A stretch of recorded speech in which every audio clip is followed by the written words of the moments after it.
कहानी की शुरुआत होती है राजा नाम के एक दिलवाले और बिंदास लड़के से, जो अपने मोहल्ले में अपनी माँ और भाई वीरेंद्र के साथ रहता है। राजा की जिंदगी में पूनम नाम की एक लड़की है जिससे वो बेहद प्यार करता है।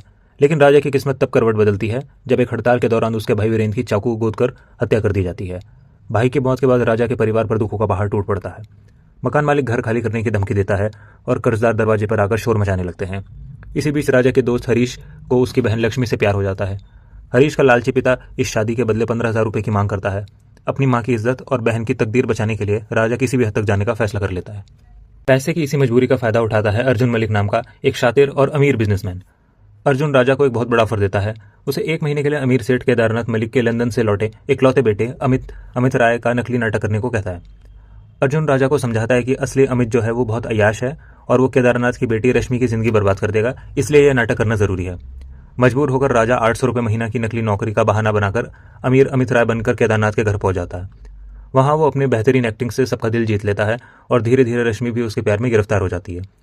लेकिन राजा को यह नहीं पता था कि वह अर्जुन मलिक के एक बहुत बड़े खूनी खेल का हिस्सा बन चुका है। तभी कहानी में मोड़ आता है जब राजा की पुरानी मोहब्बत पूनम विक्रम नाम के एक जुआरी के साथ ऊंचे समाज में कदम रखती है और राजा को पहचान लेती है। राजा अपनी असलियत छुपाने के लिए उसे पहचानने से साफ इनकार कर देता है। इसी बीच अर्जुन मलिक अपना असली और खौफनाक चेहरा दिखाता है। वो राजा को मजबूर करता है कि वो रश्मि को हमेशा के लिए रास्ते से हटा दे, यानी उसका मर्डर कर दे। जब राजा खून करने से मना करता है तो अर्जुन उसे ब्लैकमेल करता है कि उसके पास राजा की उंगलियों के निशान वाला खंजर है। वो राजा को धमकी देता है कि अगर उसने बात नहीं मानी तो वह उसकी बहन की शादी रुकवा देगा, जिससे उसकी माँ और बहन जान दे देंगी। राजा खुद को एक ऐसे दलदल में पाता है जहां से निकलने का कोई रास्ता नहीं था। जब राजा हिम्मत जुटाकर रश्मि को अपनी असलियत बता देता है तो साजिशों का बंडा फोड़ने लगता है। दूसरी तरफ विक्रम के हाथ अर्जुन मलिक के खिलाफ ऑडियो टेप और तस्वीरें लग जाती हैं, जो राजा की बेगुनाही का सबसे बड़ा सबूत थी। विक्रम इस सबूत को अर्जुन को 5 लाख रुपए में बेचने की कोशिश करता है। वहां पूनम पहुंचती है और राजा को बचाने के लिए वो टेप छीनने की कोशिश करती है। इसी छीना झपटी में अर्जुन मलिक और उसके गुंडे के साथ भयानक टकराव होता है। पूनम को गोली लग जाती है, लेकिन वो मरते मरते भी राजा की बेगुनाही का सबूत यानी कि वो टेप राजा को सौंप देती है।